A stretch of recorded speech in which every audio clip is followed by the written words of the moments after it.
મહાનગરપાલિકાના ફાયર વિભાગમાં મહેકમ કરતાં ઓછો સ્ટાફ છે। 20 ફાયર સ્ટેશનોની સામે 8 જ સ્ટેશનો કાર્યરત છે।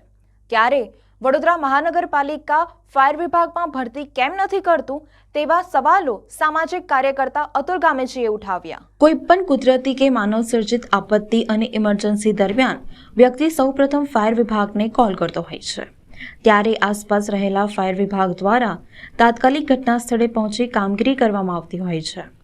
વડોદરા શહેરમાં સર્જાયેલા બોટકાંડ બાદ ઇમરજન્સી સેવા ફાયર વિભાગમાં કેટલો સ્ટાફ છે અને કેટલાની જરૂરિયાત છે, સામે કેટલા ફાયર સ્ટેશનો છે, અહીં ખરેખર કેટલા સ્ટાફની જરૂર છે, આ બાબતે ચોંકાવનારી વિગતો સામે આવી છે।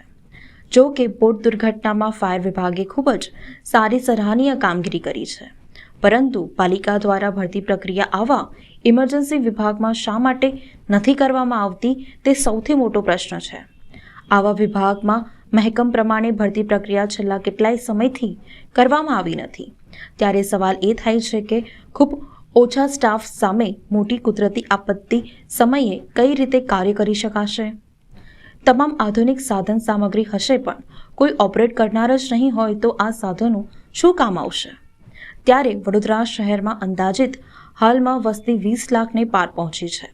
ત્યારે સ્ટેન્ડિંગ ફાયર એડવાઇઝરી 2011 મુજબ 50,000ની વસ્તી મુજબ એક ફાયર સ્ટેશન હોવું જરૂરી છે, જ્યારે આખા વડોદરા શહેરમાં માત્ર 8 જ ફાયર સ્ટેશન કાર્યરત છે, જે ખરેખર 20થી વધુ મોટા ફાયર સ્ટેશન હોવા જોઈએ।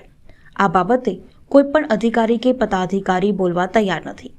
વધુમાં સામાજિક કાર્યકર્તા અતુલ ગામેજીએ જણાવ્યું કે વડોદરા શહેરની સ્થિતિ જોવા જઈએ તો હાલમાં નવીન 7 ગામો લીધા એટલે વડોદરા શહેરની વસ્તી 22થી 25 લાખની વસ્તી થઈ ગઈ છે।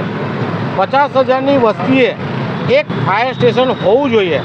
હાલમાં વડોદરા શહેરમાં 8 ફાયર સ્ટેશન છે, બીજા 16 ફાયર સ્ટેશન નવા બનાવવા જોઈએ। બીજી બાજુ જોઈએ તો વસ્તી વધારો જેમ જેમ થતો જાય છે તેમ તેમ ફાયર મેનો અહીંયા જે સંખ્યા છે ફાયર બ્રિગેડ ઓફિસમાં માત્ર 200ની આસપાસ લોકો કામ કરી રહ્યા છે। 600નું મહેકમ હોવું જોઈએ। વધારાની નવીન વાત એ છે કે 6 થી 8 ડ્રાઈવર કાયમ છે, બાકી કોન્ટ્રાક્ટના ડ્રાઈવરો છે। એટલે વડોદરા મહાનગરપાલિકા જે ફાયર બ્રિગેડ 108 જેવી સ્થિતિનું કામ કરતો હોય છે, જ્યારે આગ લાગતી હોય, પાણીમાં કોઈ ડૂબી જતું હોય, બચાવની કામગીરીમાં પ્રથમ ક્રમાંકે ફાયર બ્રિગેડ જે હોય છે એની પરિસ્થિતિ વડોદરા શહેરમાં જોવા જઈએ તો એકદમ ગંભીર છે। વડોદરા શહેરમાં કેટલાય વર્ષથી ભારતીય જનતા પાર્ટીનું શાસન છે, ધારાસભ્યો છે, સાંસદો છે, નગરસેવકો ટોટલી એમના છે, વિપક્ષમાં વિરોધ કરનાર કોઈ છે નહીં।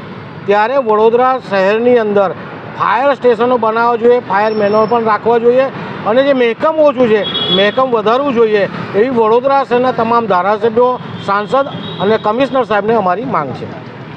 તમને શું લાગી રહ્યું છે કે વડોદરા શહેર કેટલા પોલીસ સ્ટેશન ફાયર સ્ટેશન હોવા જોઈએ? અને અત્યારે જે રીતના 8 થી 9 ફાયર સ્ટેશન છે એની જગ્યાએ 16 હોવા જોઈએ, કારણ કે 50,000ની વસ્તીએ એક ફાયર સ્ટેશન હોવું જોઈએ। ઘણી વખત નક્કી કરવામાં આવે છે કે કારેલીબાગ પાણીની ટાંકીમાં ફાયર સ્ટેશન લગાવવાના હતા, હજુ સુધી બનાવ્યું નથી। એટલે ખાલી વાયદા વચન આ લોકો આપ્યા કરે છે, પરંતુ વડોદરા શહેરની જનતા વેરો ભરે છે, એમને ફાયર સ્ટેશનની જરૂર છે। ક્યાંક કદાચ આગ લાગી જાય તો જો ગાડીઓ જવામાં મુશ્કેલી થાય તો મોતના બનાવ બની શકે છે, ડૂબી જવાના બનાવ બની શકે છે। જેથી કરીને નવા ફાયર સ્ટેશન વહેલામાં વહેલી તકે બનાવે તેવી અમારી સરકાર પાસે, કમિશનર પાસે માંગ છે।